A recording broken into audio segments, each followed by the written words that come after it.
Prince Harry has visited Windsor Castle today. The Prince is in the UK for a 4-day visit. Shockwaves blasted through the royal world just moments ago as Buckingham Palace dropped a sudden order to strip even more royal titles, and Prince Harry fired back without wasting a second. His royal ties are stretched so thin that his entire future looks shaky, almost like it could snap at any moment. Images that we have coming to us from Nottingham. This is Prince Harry. Within minutes, Harry sprinted back to the UK, leaving fans, critics, and even palace watchers stunned. There was no warm welcome, no slow build-up, just a dramatic, urgent return that nobody saw coming. The tension that's been simmering for years finally exploded into a fresh royal crisis, and now the whole world is glued to every update. What does this sudden comeback mean for the monarchy's future? The quiet turn of the crown keeps moving.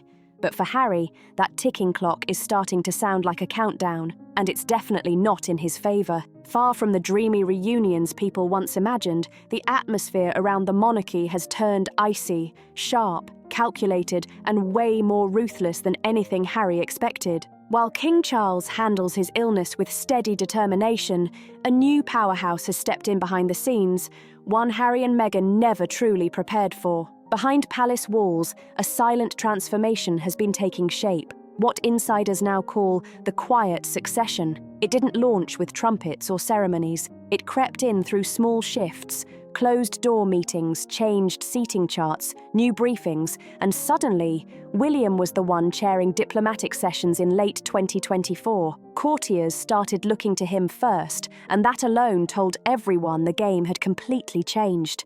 As Charles focuses on treatment and recovery, William has stepped up with a leadership style so sharp and disciplined that palace veterans say it feels like a new era is unfolding right in front of them. But this era isn't soft or sentimental, it's strategic, fast, and undeniably controlled. William's leadership is nothing like his father's. Charles rules with emotion, always searching for harmony, even with people who brought chaos. William moves with calculation. To him, the monarchy isn't a family, it's a global institution, a brand that must be kept clean, stable, and protected at all costs. And in that brand, there's zero room left for unpredictability or emotional chaos. That's exactly where Harry's crisis hits hardest. Once Harry realized how quickly the landscape was shifting, he reportedly jumped onto a private jet and crossed the Atlantic without hesitation. Witnesses said he had no entourage, no big display, just a serious, focused figure moving with purpose. This wasn't a planned family visit or a random appearance. It was a defensive sprint, a last-minute move to stop his royal identity from being erased. Because for the first time, Buckingham Palace had begun formal discussions about titles, future roles, and real consequences. These weren't rumours or gossip.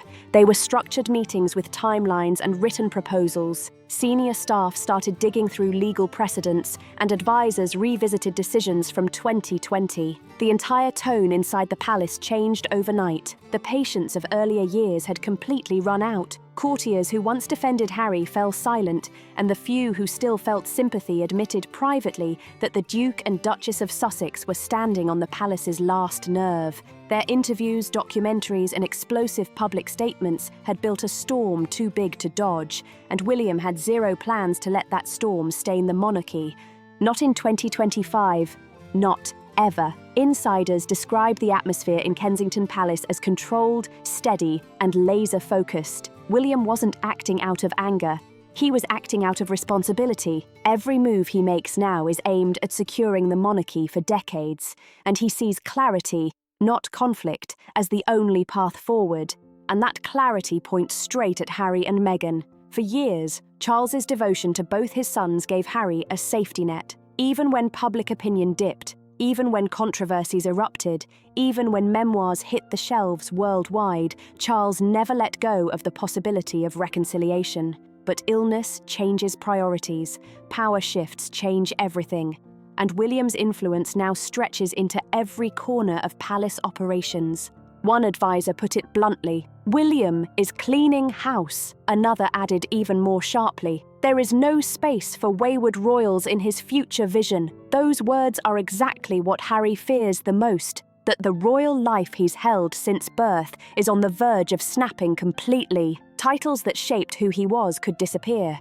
His last link to the institution he once belonged to could fade for good. And for Meghan, who entered the family with optimism but left wrapped in tension, the consequences could be just as final. As March 2025 gets closer, the royal landscape looks nothing like it did a year ago. Charles continues treatments, William controls the operation, advisors move in perfect formation, and Harry, once seen as a central piece of the monarchy's future, now finds himself racing against forces bigger than anything he ever expected. The crown is shifting, quietly, steadily, and with no sign of turning back.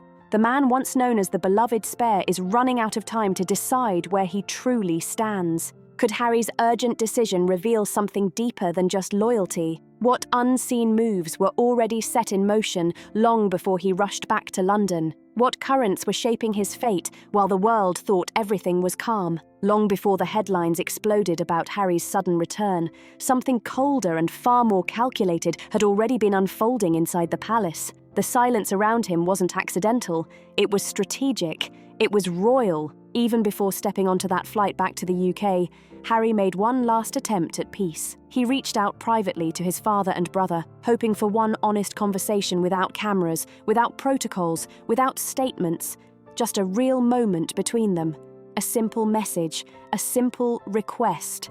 But no reply ever came, not a word, not a line. And in the royal system, silence is never empty.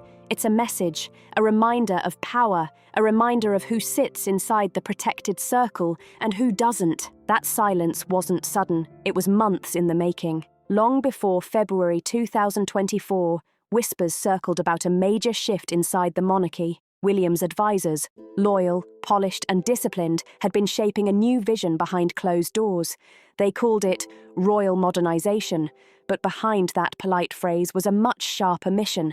Tighten the institution, strengthen the brand, remove any actions, associations, or behaviours seen as weakening the Crown's authority. And sadly, Harry's name drifted into that category. Insiders say William isn't focused on emotional reunions, he's focused on results.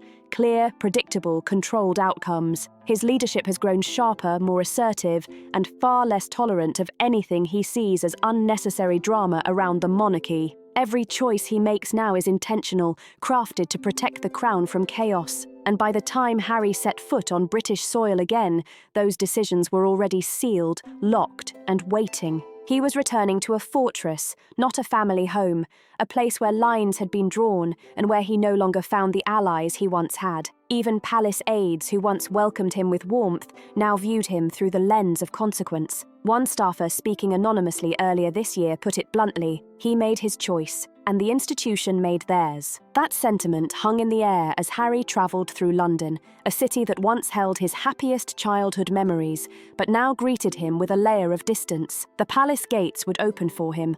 Of course, they always would. But he knew well that an open gate is not the same thing as open arms. The golden glow of belonging had dimmed, replaced by an unspoken awareness that he had become a risk the monarchy preferred to keep at arm's length. But this coldness didn't begin with Harry. The roots stretch back years, even to the final months of Queen Elizabeth II's reign before her passing in September 2022. She reportedly issued quiet warnings meant to protect the family's legacy, warnings that some say were directed at Meghan Markle. Her Majesty, ever conscious of the monarchy's fragile public trust, cautioned Meghan against using her royal title for commercial gain. The title, she believed, symbolised service, not branding. Yet Meghan pushed forward with global projects that leaned heavily on her Duchess identity, from podcasts to books to high-profile documentaries. The palace watched as her influence grew outside the institution, and conversations that had once been gentle reminders turned into deeper concerns about reputation and control. For loyalists inside the royal machine, this became the turning point. It fueled the urgency behind William's push for restructuring, reinforcing his belief that the monarchy must tighten its boundaries, not loosen them. In that tightening, Harry and Meghan found themselves further on the outside, no longer protected by tradition, but judged by it. Now, as the dust settles over Harry's unexpected journey and the palace holds firm in its silence, one truth becomes clear. This moment is not about a single disagreement or a single flight home. It is the unfolding of a new era, an era defined by strategy, by image, and by a version of the crown that values control above sentiment. And for Harry, the path ahead may be open, but it is no longer familiar. The world he once knew has shifted, and the quiet storm inside the palace continues to reshape everything he once understood about loyalty, legacy, and the cost of stepping away. Was everything Harry once believed about loyalty and legacy about to unravel? What storm is now quietly brewing around Meghan, behind the palace's gaze, the crown, the brand, and the breaking point? And now, just when the tension seems to reach its limit, a new storm has started swirling around Meghan, one that mixes influence, image, ambition, and the quiet fury of the palace. Her subtle Instagram teasers, glossy clips of her applying lipstick with the labels turned just out of sight, felt harmless to some, but inside royal circles, those short videos carried the weight of a declaration. They weren't simply beauty previews, they were signals, loud, bold, and impossible to ignore. Meghan was carving out a new empire, one not shaped in Buckingham Palace, but built through Hollywood connections and global media power. What unsettled many wasn't the business itself, but what it represented. Meetings in Los Angeles with figures like Vogue stylists and celebrity entrepreneurs fed into a bigger narrative. Meghan was reinventing herself as an international beauty powerhouse. To supporters, it was independence. To critics behind palace walls, it looked like she was commercializing the very royal identity she once claimed to reject. The late Queen's old reminder echoed again: no royal should ever sell the crown. Whether Meghan intended it or not, her image, her title, and her new venture blended into a brand far too close to royal territory for comfort. But tension around Meghan didn't erupt overnight. Several turning points had been simmering beneath the surface for years. The YouGov poll, released in early 2024, was one of them. Its results hit the palace with the impact of a lightning bolt. 47% of people in Britain believed Meghan posed a greater risk to the monarchy than Prince Andrew. To the public, the comparison was shocking. To the palace, it was confirmation. The poll gave Prince William something he had quietly waited for: a clear sign that public trust had shifted. He had warned the king that loyalty was thinning, that patience was draining, and that the monarchy's strength rested not on glamour, but on credibility. When those numbers came in, insiders said something in William hardened. It wasn't just about polls or media narratives. It was about the monarchy's long-term survival. The public, in his eyes, had chosen stability over spectacle. And with that shift, the burden of action landed squarely on his shoulders. He didn't want to wait for committees, debates, or parliamentary procedures. One palace source said simply, he wants it dealt with, and once William makes a decision, the machinery moves quickly. Meanwhile, Meghan's team dismissed the poll as predictable, blaming media bias and unfair scrutiny. But inside the palace, it was treated as a turning point, proof that William's strategy to stay quiet, stay consistent, and protect the institution was working. To him, the monarchy was a business, and businesses depend on trust. If the Sussex brand no longer matched the Crown's values, then the partnership had reached its natural end. What complicated everything was the contradiction at the heart of Meghan's new chapter. She had fought for independence from royal life, and she had won it. But now that very independence was creating the grounds for a harsher separation. The palace saw her growing beauty venture as confirmation of their fears that the royal title, even indirectly, was becoming part of a commercial empire. Meghan, in their eyes, was crossing an invisible line, one the late Queen had guarded fiercely. By mid-2025, whispers in Buckingham Palace had shifted from quiet concerns to strategic discussions, and the original thought in the last sentence remains. Whispers in Buckingham Palace had shifted from quiet concerns to strategic discussions. Advisors debated how far the Sussex situation could go, how much attention it was pulling in, and what long-term risk it posed. The conversations grew sharper, the tone firmer, the urgency impossible to ignore. The palace wasn't reacting to one lipstick video, one interview, or one poll. It was reacting to a pattern, a steady drift heading in two completely different directions. And once that drift becomes momentum, the institution feels it long before the public ever does. Meghan was building a global brand. The monarchy was trying to preserve a centuries-old institution. Those two paths were always destined to clash. What hidden tensions surged as old royal traditions slammed into a new, calculated order, one ruled less by loyalty and more by power. Insiders whisper that even the calmest faces in the palace are bracing for shifts the public won't recognize until they've already reshaped everything. The quiet reshaping of a royal dynasty always begins softly, the kind of shift most people don't catch until the ground beneath them has already moved. What looks calm on the outside is far from it. Inside the royal sphere, a new order is forming, not built on emotion or loyalty, but on calculation, leverage, and survival. A monarchy built like a machine rather than a family, and at the center of it stands Prince William, steady, composed, and far more strategic than the public ever imagined. His approach isn't fiery, it isn't loud, it's methodical. Observers who once dismissed him as gentle or overly cautious now see something different emerging. The turning point came long before the headlines hinted at change, and long before politicians in Westminster began whispering about the future of royal titles. Long before quiet palace meetings reshaped the family's direction, William learned that influence isn't won through sentiment. It's built through structure, consistency, and timing. So as King Charles's health subtly wavers behind palace walls, William's role expands, piece by quiet piece. Advisors brief him with increasing detail, offering him the same information once reserved only for the reigning monarch. Diplomats speak of him with the seriousness they once reserved for his grandmother in her later years, and with each step forward, he grows more determined to build a monarchy that no scandal, no interview, and no rogue family member can weaken. This isn't about punishing Prince Harry or Meghan Markle, at least not on paper. It mirrors what happened when Prince Andrew's titles were stripped in early 2022, an event that set a powerful legal path for what could come next. Parliament proved that royal privilege can be removed under public scrutiny, and now that precedent hangs in the air like an unlocked door. William simply sees an opening others hesitate to touch. To him, the monarchy isn't just an ancient symbol. It's a system that must be modern, lean, and stable. He wants an institution with clear purpose and firm boundaries, the kind of structure global organizations rely on, clean, consistent, and unshakable. And in that vision, Harry and Meghan stand out as unpredictable variables, a couple with multi-million-dollar deals, explosive interviews, and the power to shift global attention overnight.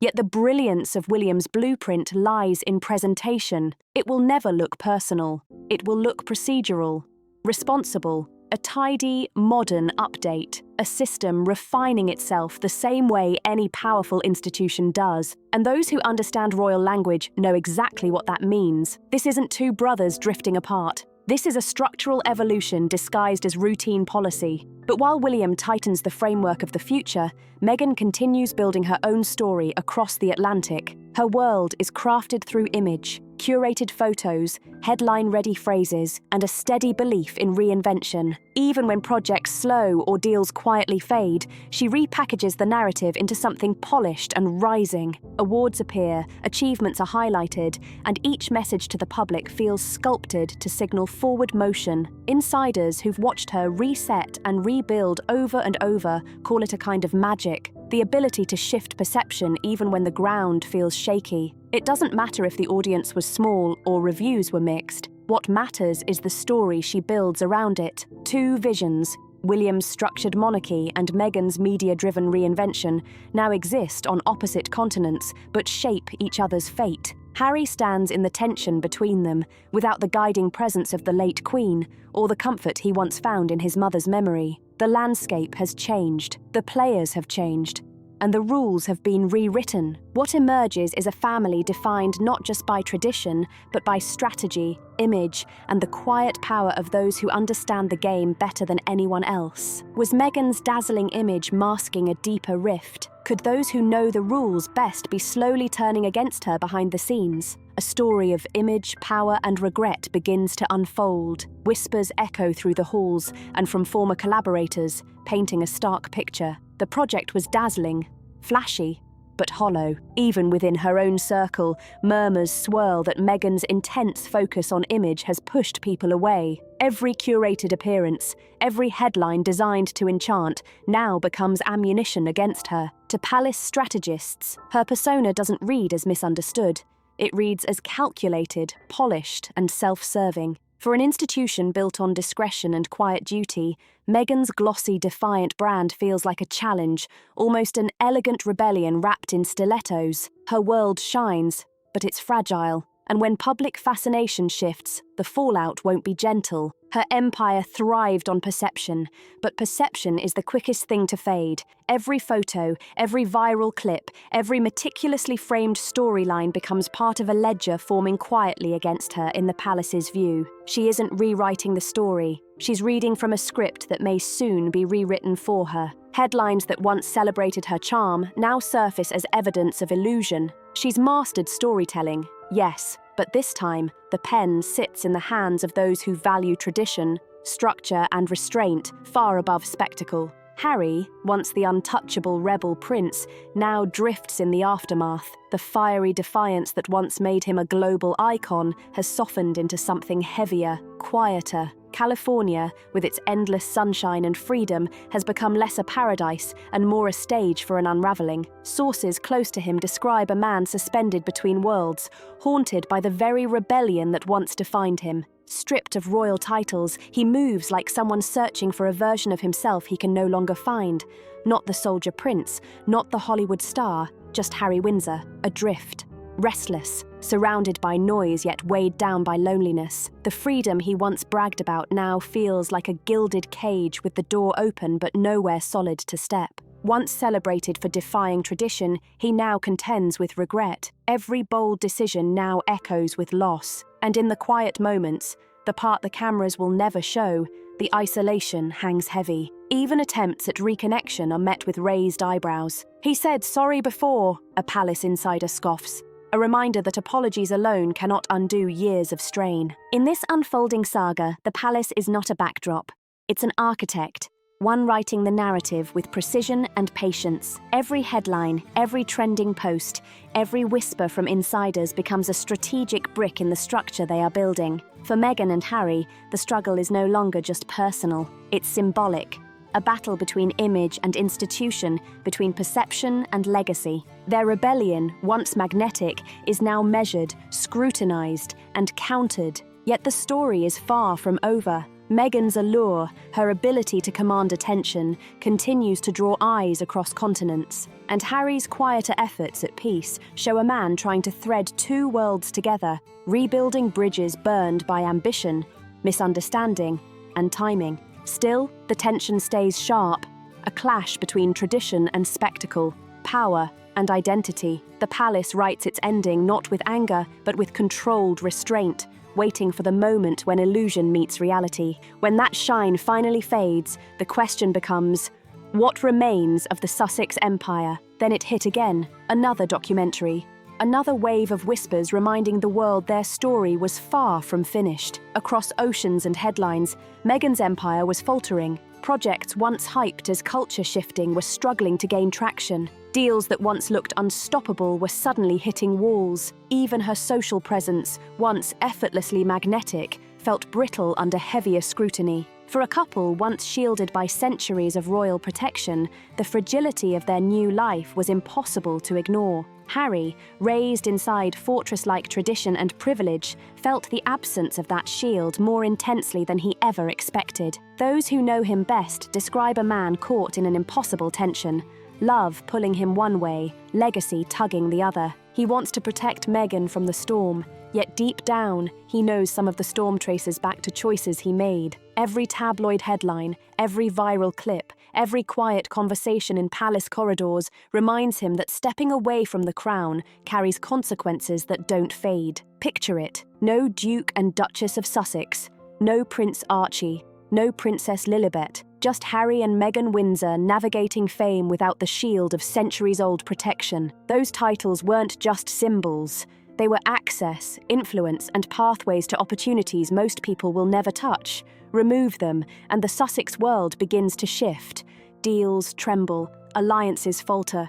The appearance of stability cracks. Their carefully built empire outside Buckingham Palace suddenly feels delicate, exposed. Meanwhile, inside the palace, the tension grows. Prince William is said to be pushing for a monarchy leaner than ever, efficient, disciplined, unyielding. If he succeeds, the Sussex influence, already fading, risks disappearing completely. The image of a monarchy calm on the surface, but ruthlessly focused beneath, becomes real. And Harry, the prince who once walked away with hope and fire, now faces a haunting question. Can you ever truly escape what shaped you from birth? Yet even with all this uncertainty, a small possibility remains. A path back, but one narrow and steep. It would require humility rarely seen in modern royal history. Acts so sincere, even Edward VIII's choices might seem simple in comparison. The path forward, if it exists, is lined with public opinion, private regrets, and years of emotional debris. Harry knows reconciliation now isn't about titles or ceremonies. It's about trust, accountability, timing, and beneath the royal drama lies the raw human story.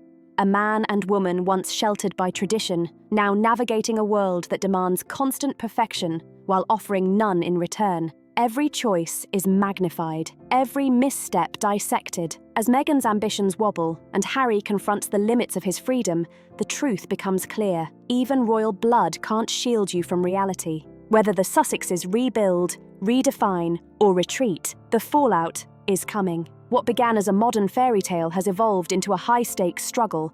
Love versus legacy, protection versus exposure, empire versus extinction. And in this arena, nothing is guaranteed, only consequences remain. This is the world Harry and Meghan chose, a world where every action reacts and every choice carries a price. So what do you think pushed Prince Harry to rush back to the UK just minutes after the palace stripped his titles? We'd love to hear your thoughts. Don't forget to like, subscribe, and share your opinions in the comments below.